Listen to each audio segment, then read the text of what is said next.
Welcome back to Keeping Hope Alive. I'm Jo Comerford, and this episode features Keleigh BenEzra at Community Support Options. Yeah. So I'm Keleigh BenEzra, and I am the Regional Director of Programs and Homeless Services for CSO, Clinical and Support Options, and I work for the Friends of the Homeless Department. So I've been with this agency for 3 years in doing this work. So I oversee several residential shelter transitional housing programs for people experiencing homelessness. And before that, my work has really been in housing and services for various marginalized communities, but mainly people experiencing homelessness or, housing insecure and in need of all of the things that people need when they are also experiencing housing insecurity.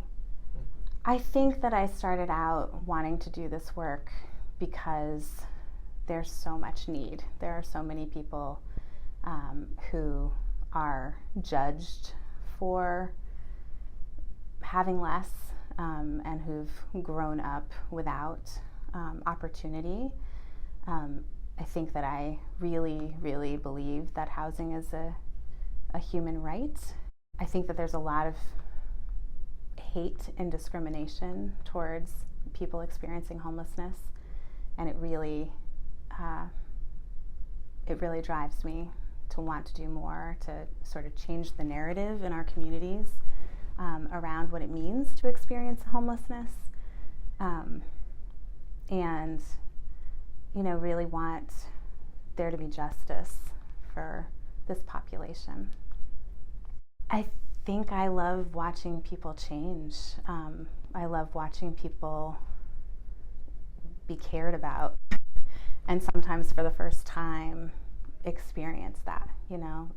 So many of the people that we serve are coming from long-term trauma in their background, and we are really cultivating work and drive that's about harm reduction, and it's about recognizing the capacity in every human being to do more and to be what they want to be in their lives. It might sound silly, but it is what drives me.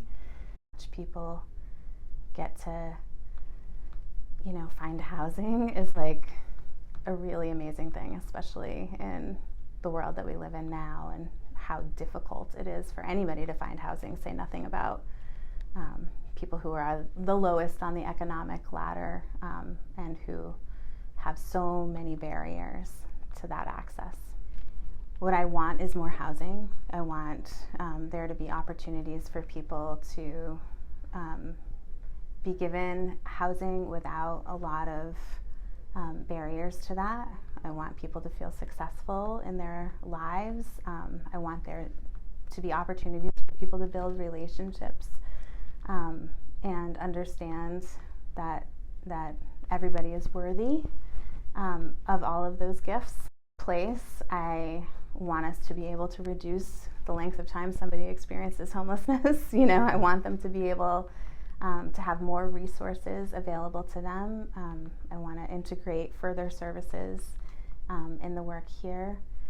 And I really want there to be a perception in our community of the people we serve of being a lot less negative than it is. Yeah, that's real. And kind of building on that, I feel like that last piece, what do people misunderstand about the work that you do, or maybe homelessness in general? What would you like people to understand? I would love for people to understand that homelessness comes from a lack of housing, first and foremost. And certainly there are folks that are struggling with substance use or that are managing mental health needs specifically, and sometimes a combination of all of those things. But really, ultimately, it exists because there isn't enough housing. Becomes homeless, it is so much harder to come out of homelessness.